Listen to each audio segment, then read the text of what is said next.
안녕하세요. 하이스코어 영어학원 대표원장입니다. 자, 오늘은 제가 동북고에 대해서 조금 말씀을 드릴 겁니다. 동북고 1학기 때 지금 중간고사와 기말고사 두 번의 시험을 실시했습니다. 그리고 제가 요 며칠 동안에 이 두 번의 시험에 대해서 굉장히 꼼꼼하게 한번 분석을 했고요. 그래서 좀 학생 여러분들에게 좀 이야기해주고 싶은 세 가지 포인트가 있었습니다. 그중 오늘은 어떤 이야기를 조금 드릴 거냐면요. 이 시간과 관련된 내용을 한번 드리도록 하겠습니다. 오늘 이 영상 끝까지 보시면 학생 여러분들에게 굉장히 도움이 될 만한 내용들이 좀 많이 있거든요. 좀 시험은 어떤 성격을 띠고 있고 그래서 나는 어떤 식으로 조금 이 시험을 대비해야 될지까지도 제가 좀 다루고 있을 테니까요. 한번 끝까지 시청해 주시면 좋을 것 같습니다. 우선 제가 이 시간이다라고 이야기를 드렸으니까 한번 시간적인 부분에 대해서 먼저 한번 이야기를 해볼게요. 동북고 같은 경우에는 문항이 한 번 시험에 38 문항이 출제가 됩니다. 사실 이 38 문항이라는 이 수치는요, 생각보다 조금 많은 수치예요. 제가 좀 이런저런 학교들을 많이 좀 대비를 시켜봤고, 그 다음에 이쪽 동네에서는 동북고랑 둔촌고, 영파여고 이렇게 세 학교를 저희 학원에서 담당을 하고 있는데, 그중에서 동북고는 타 학교 대비 많게는 한 14문제까지도 많습니다. 그러니까 문항수가 굉장히 많다라는 거죠. 근데 시험 시간은 그에 비해서 뭐 맞느냐? 그렇지 않죠. 똑같습니다. 똑같이 이 50분간 시험을 풀게 돼 있어요. 그러면 단순하게 한번 계산을 해봤을 때 문항수가 38 문항일 때 이거를 50분으로 한번 나눠 보면은요. 한 문항당 내가 쓸 수 있는 시간은 약 1분 20초 정도. 그러니까 정확히는 1분 19초 정도가 됩니다. 근데 사실 서답형 같은 경우에는 한 문항에 하나의 답만 내가 채우는 게 아니라 조금 더 여러 가지 칸을 채워야 되는 수가 있습니다. 그래서 제가 한번 세봤더니 한 번 시험에 약 45개에서 46개 정도의 칸을 채워야 되는 이런 개념이었고요. 그래서 평균 잡아서 45.5로 나눈다면 한 문항당 내가 1분 남짓한 시간만 쓸 수 있다. 그러니까 한 문항당 엄청나게 내가 고민을 할 수 있는 시간이 그렇게 많지는 않습니다. 물론 난이도에 따라서 내가 시간 배분을 조금 다르게 할 수 있긴 하지만 제가 여기에서는 좀 단순하게 한번 계산을 해봤습니다. 자, 그 다음에는요, 시험의 구조예요. 동북고는 1학기 때 정확하게 이렇게 세 파트로만 구분이 됐었습니다. 처음에는요, 어휘 파트였어요. 1번부터 10번까지 총 10문항이 나왔고요. 그때 배점은 10점이었습니다. 즉, 어떤 개념이죠? 이제 한 문항당 그냥 1점씩. 그러니까 점수의 배점 자체는 그렇게 크지 않았습니다. 그러니까 문항의 수를 많이 차지하는 거지 배점이 높지는 않았었고요. 그 다음은 독해였습니다. 이 독해 파트에서는 뭐 빈칸 추론이라던가 아니면은 뭐 어법 문제도 있고 어휘 추론 문제도 있고 순서나 삽입 이런 것도 있었는데요. 이 문항은 총 24문항이 나왔습니다. 그리고 배점은 가장 큰 70점을 차지하고 있었어요. 그다음 마지막은 이제 서답형이었는데요. 서답형은 총 4문항이 출제가 됐습니다. 이때 근데 문항수가 제가 여기에 플러스 알파라고 해놨어요. 근데 왜 알파라고 했냐면 동북고는 시험에 따라서 조금 차이는 있을 수 있겠지만 뭐 서답형 1-1번, 서답형 1-2번 이런 식으로 나눠지기도 하고요. 그 다음에 아까 전에 말씀드렸던 것처럼 어떤 문제가 있는데 뭐 요약문에 들어갈 알맞은 어휘를 채워 넣으세요라고 해서 빈칸이 2개 내지 3개 이렇게까지 들어갈 수 있습니다.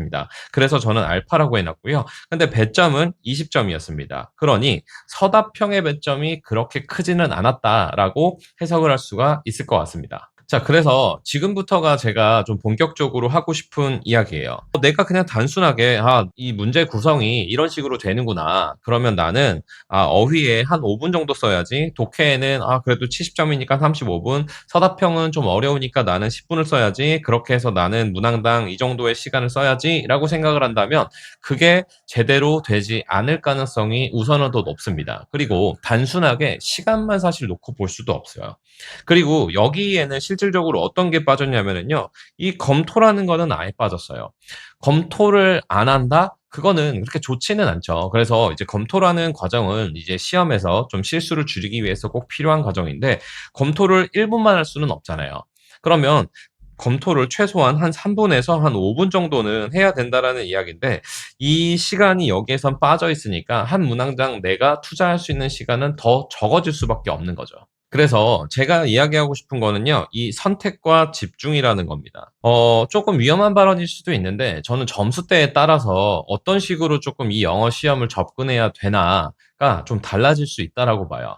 왜 그러냐면 사실 이 입시라는 게임에서는요. 내가 킬러 문항을 맞췄다 못 맞췄다 이거는 생각보다 그렇게 중요하지는 않습니다. 나의 이제 원점수가 몇 점이고 그에 따른 석차가 몇 등이고 그래서 나의 등급은 몇 등급이야. 이게 지금 표시가 되고 이게 입시에 반영이 되는 거기 때문에 나는 그냥 어떤 문제든지 간에 최대한 최고점을 받는 게 중요한 거예요. 나의 실력에 이제 미루어 보았을 때. 그래서 저는 이 세 가지 파트에 대해서 내 실력은 어떻고, 그래서 나의 점수대는 어때를 꼭 한번 먼저 확인을 하고 좀 대비도 하면서 그거에 따라서 이제 대비 전략도 세우고 또 그거에 따라서 시험에서 내가 어떤 부분을 먼저 해결을 할 거고 이 부분이 나눠질 수 있다라고 생각을 해요. 그래서 방금 말씀드렸던 것처럼 여기에서 우선순위라는 거를 조금 정하는 게 좋습니다. 나는 정말 어휘 외우는 거를 너무 못하고 너무 싫어서 데뷔할 때도 뭐 학원에서 단어 시험 봐도 뭐 몇 개 뭐 외워가지도 않고 뭐 시험 봐도 항상 많이 틀리고 그렇다라고 한다면 그 학생이 그냥 꾸역꾸역 어휘 시험을 엄청 노력을 해서 이제 어휘 파트에 시간을 많이 투자한 다음에 푸는 게 맞느냐? 이거는 또 아닐 수도 있는 거고요. 또 나는 실력이 많이 부족해. 그래서 서답형을 보면 나는 영작도 못하겠고 요약문을 봤는데 해석도 잘 안 돼. 그렇다라고 한다면 그거는 또 후순위로 밀릴 수밖에 없겠죠. 근데 뭐 이런 학생들만 있는 게 아니라 굉장히 다양한 학생들이 있기 때문에 이게 어떤 식으로 그냥 딱 기준점을 잡아서 분류하기는 어렵기는 하지만 어쨌든 그래서 나는 우선순위를 뭐로 둘 거고 나는 시험지를 받았을 때 어떤 거부터 해결하는 게 나는 고득점을 받을 가능성이 높아. 그래서 나는 어떤 거를 문제를 조금 버리고 근데 제가 이렇게 이야기하면요. 나는 일단 이거 버려야지. 버릴 것부터 생각하는데 무조건 버리라는 이야기가 아니고요. 자, 대비를 할 때 내가 고득점을 받기 위해서는 어떤 거를 잘 풀어야 될지를 생각해 보라는 이야기입니다. 그래서 그 다음에 우선순위를 정한 다음에 이제 시간이 따라와야 되는 거예요. 아까 제가 단순 계산한 거 그것만 보시고 그러면 어휘는 무조건 5분 내에 풀어야 되는구나. 그 이야기는 아닙니다. 자, 그래서 제가 조금 말씀을 드리고 싶은 거는요. 점수대를 그냥 세 가지 구간으로 나눴어요. 어, 죄송하지만 이 밑에는 제가 쓰지는 않았습니다. 이 아래 구간은 제가 쓰지는 않았고요. 내 점수대가 50점에서 60점대다. 그러면은 제가 생각했을 때는 어느 정도 조금 버려야 되는 구간이 있을 수도 있다라고 생각을 해요. 물론 누군가는 제 이야기에 뭐 반박을 하실 수도 있겠지만 이거는 뭐 제 개인적인 견해니까요. 50점에서 60점대 학생들은요, 저는 서답형보다는 이 독해 파트에서 무조건 점수를 더 따야 된다라고 생각을 해요. 그래서 객관식 문제를 많이 풀어서 거기에서 정답률을 높이는 게 더 낫지, 뭐 다들 영작 연습한다라고 해서 나는 영작을 엄청 열심히 해야지라고 해서 이게 성취도가 점점 이렇게 올라가지는 않습니다. 그렇기 때문에 50점에서 60점대 사이라면은 내가 언제 어떤 걸 먼저 풀고 어떤 걸 나중에 풀지 여기에서 나중에 푼다라는 이야기는요. 이거는 어떤 이야기랑 똑같냐면은요. 못 풀 수도 있다. 못 풀 수도 있다라는 거예요. 왜 그러냐면 시험 시간은 한정돼 있고 내가 정말 고득점을 하기 위해서 투자해야 되는 부분은 좀 다르기 때문이에요. 자, 근데 만약에 70점에서 80점대다. 근데 이 학생들은요, 목표 자체가 70점에서 80점이 아니잖아요. 이거보다 좀 더 고득점을 받기 위해, 그러니까 이제 90점에 안착한다거나, 이거를 하기 위한 학생들이기 때문에 내가 어느 파트에서 조금 많이 틀리지? 내가 이 두 번의 시험에서 어휘에서 정말 내가 한 다섯, 여섯 개씩 틀려서 거기에서 5점에서 6점이 꼭 감점이 되네. 나는 서답형에서 꼭 요약문 이런 거에서 좀 나는 너무 힘들어서 감점이 되네. 이런 부분을 먼저 찾아야 돼요. 90점대 학생들은요, 사실 목표 자체가 일단 1등급에 확실하게 이제 1등급을 굳힌다라거나 아니면은 이제 만점 뭐 이런 거를 노리고 하는 학생들이잖아요. 이런 학생들은요. 내가 몰라서 틀리는 케이스보다요. 이걸 내가 왜 틀렸지? 라는 이 실수의 포인트가 많기 때문에 사실 이 검토 시간을 조금 더 늘리는 게 좋습니다.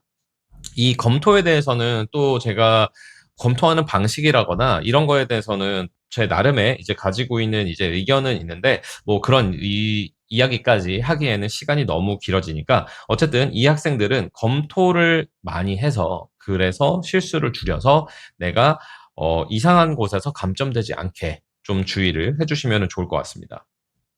자, 그리고요, 충분히 시간을 아낄 수 있는 부분이 있습니다. 이거는요, 단순하게 그냥 시간을 아낄 수 있다라고만 말씀을 드리는 게 아니고요, 이러이러한 이유들 때문에 시간을 아낄 수 있다라고 생각을 해요.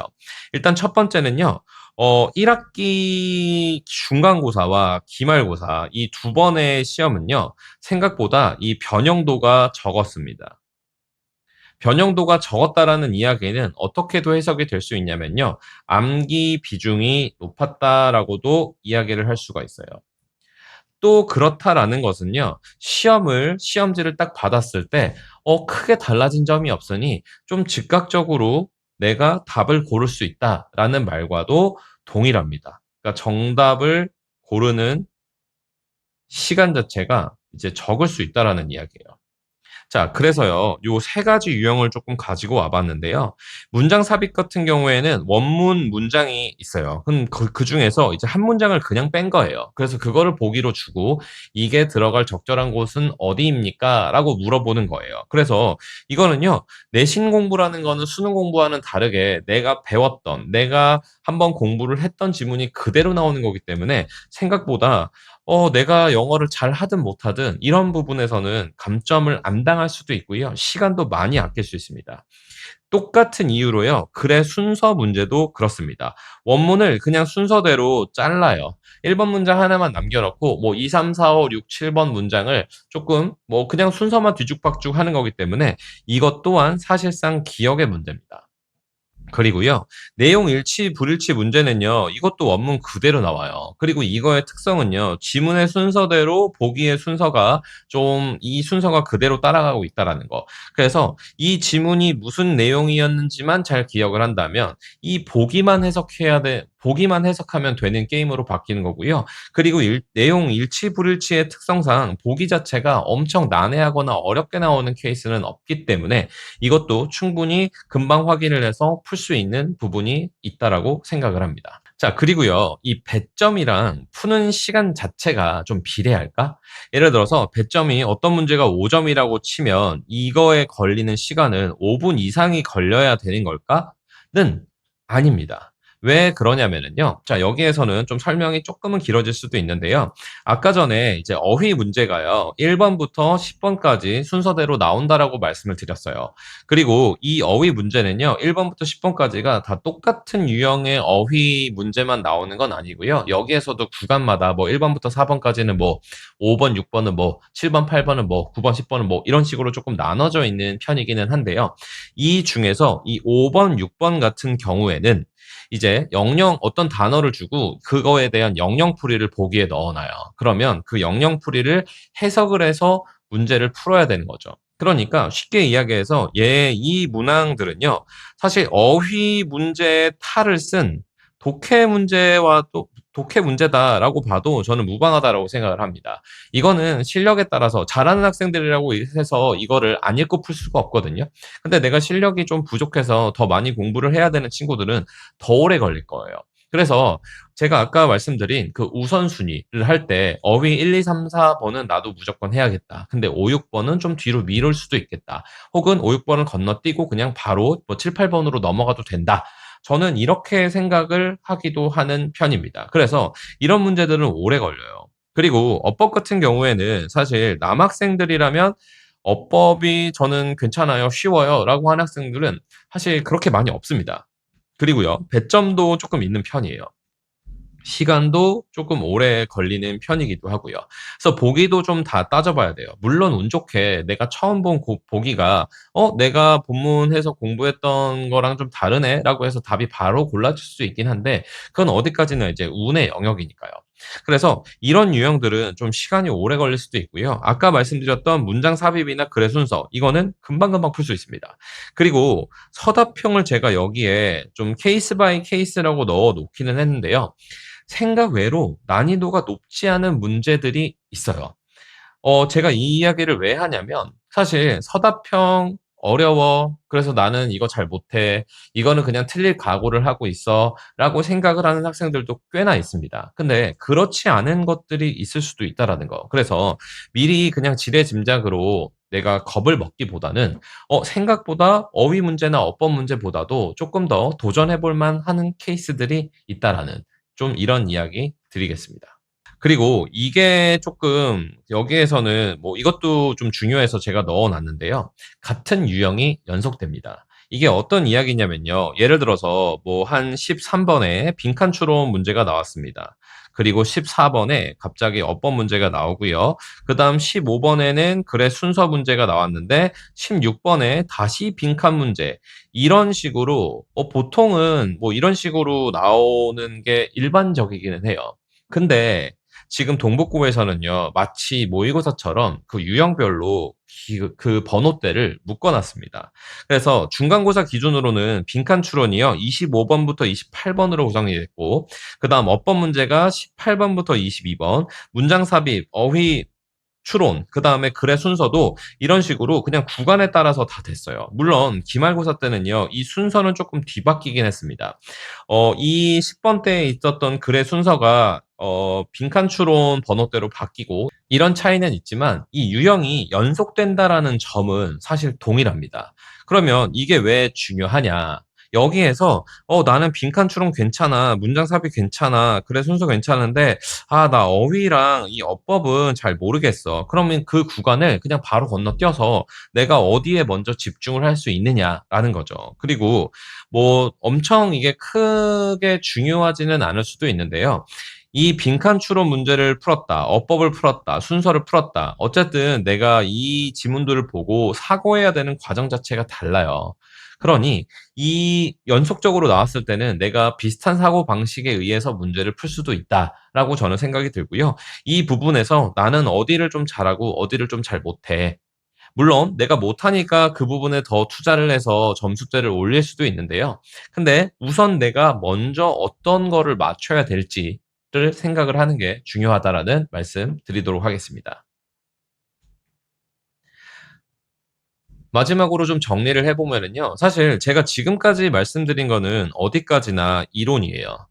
근데 가장 중요한 건 뭐예요? 실제죠. 그래서 이 차이를 줄이는 게 제일 중요해요. 그래서 첫 번째, 좀 요점 정리니까 문항수가 많은 편인데 시간은 적어요. 그러니 여기에서 내가 좀 고려해야 될 거는 제일 중요한 거는 뭐다? 내가 내 실력, 내 점수대는 어디인지 이런 것들을 알아야 된다는 겁니다. 사실 이게 제일 중요해요. 내가 나 자신의 실력을 안다라는 부분. 그 다음에, 나는 시험 대비를 할 때부터, 사실 시험 대비는 원래대로 해놓고 이 시험지를 받았을 때만 다르게 한다? 사실 이거는 저는 좋지는 않다라고 생각을 하고요. 이 시험 대비 자체를 내가 어디에 좀 집중을 할지. 예를 들어서 지금 저희 하이스코어 영어학원에 다니고 있는 남학생들 기준으로 봐도요. 이 어휘 암기는요. 사실 많이들 힘들어합니다. 근데 힘들어하는 게 정말 어휘 암기를 못한다라기보다는요. 이거를 정말 꾸준하게 한다. 이게 사실 잘 안 돼요. 그래서 나는 어휘에서 다른 거는 몰라도 다른 거는 영어 실력이 좀 기반이 돼야 되잖아요. 뭐 어법 문제라거나 그런 문제들은. 근데 어휘 문제는요. 정말 외우고 그 예문도 그 부교재 단어장에 있는 예문이 나오기 때문에 거기에서 내가 외우기만 하면은 맞출 수 있으니까 나는 그래도 한 10점 따볼래라고 한다면 어휘에 투자를 해야 되는 거죠. 근데 그게 잘 안 되니까 이거를 좀 꾸준하게 해야 되는 좀 부분이 필요한 거고, 그래서 그 부분을 어떤 식으로 대비를 할지 좀 본인만의 계획이 있어야 된다라는 겁니다. 그리고 이 방향성이라고 이야기 드린 거는, 나는 정말 서답형은 아무리 쉽던 그래도 나는 좀 손대기가 너무 어려워. 그러면은 시험 대비를 할 때 그 서답형을 푸는 뭐 영작이라거나 아니면 요약문 대비 이거에 대한 비중을 조금 줄이고 나는 차라리 어휘에 대해서 정말 더 확실하게 할래. 라거나 아니면은 나는 독해 문제에서 정말 여기에서 몇 점 정도는 확실하게 딸래. 이거를 베이스로 깔고 그 위를 한번 채워볼래. 라는 방향성이 조금 설정이 되는 게 저는 좋다라고 생각을 합니다.